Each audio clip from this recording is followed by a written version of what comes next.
रहली लवना सैया लेके अइला गौना अबही लइका बानी। बिनत रहली लवना सैया लेके अइला गौना अबही लइका बानी। करेला मन हमार फुलावे के फुलौना अबही लइका बानी। करेला मन हमार फुलावे के फुलौना अबही लइका बानी। अरे मान जाई जी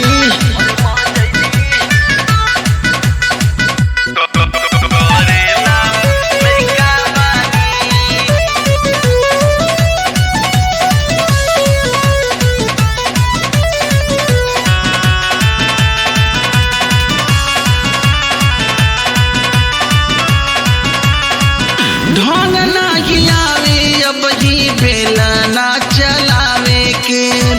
सिखत रहली हल्दी पीसे चटनी बनावे के। अरे रउआ तनिको न बुझतानी जी। ढंग नाही आवे अबही बेला ना चलावे के। सिखत रहली हल्दी पीसे चटनी बनावे के। कहतो में लाज लागे आन दी खिलौना अबही लइका बानी। कहतो में लाज लागे आन दी खिलौना अबही लइका बानी। करेला मन हमार फुलावे के फुलौना अबही लइका बानी।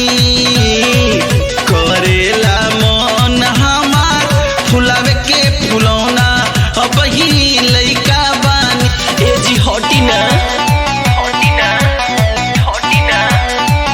करेला मन हमार लइका बानी।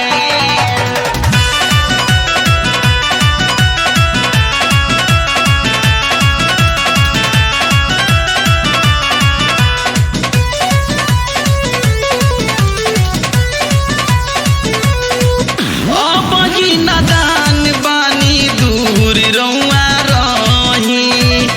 ढेर दिन सहली औरे कुछ दिन सही। ए जी ओने हटी ना अबही नादान बानी दूर रउआ रही। ढेर दिन सहली औरे कुछ दिन सही। हमके लगा दी सैया दूध के उठौना अबही लइका बानी। हमके लगा दी सैया दूध के उठौना अबही लइका बानी। करेला मन हमार फुलावे के फुलौना अबही लइका बानी। करेला मन हमार फुलावे के फुलौना अबही लइका बानी। लइका बानी लइका बानी।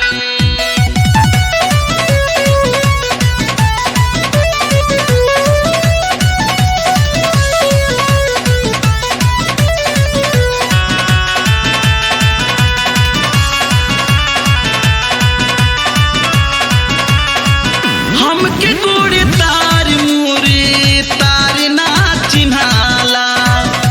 ओढ़ना लटक जाला भुइया लसराला। अरे ना मानो हमके गोड़े तार मुरे तार ना चिन्हाला। ओढ़ना लटक जाला भुइया लसराला। सुनिल बतावा कैसे बिछला बिछौना अबही लइका बानी।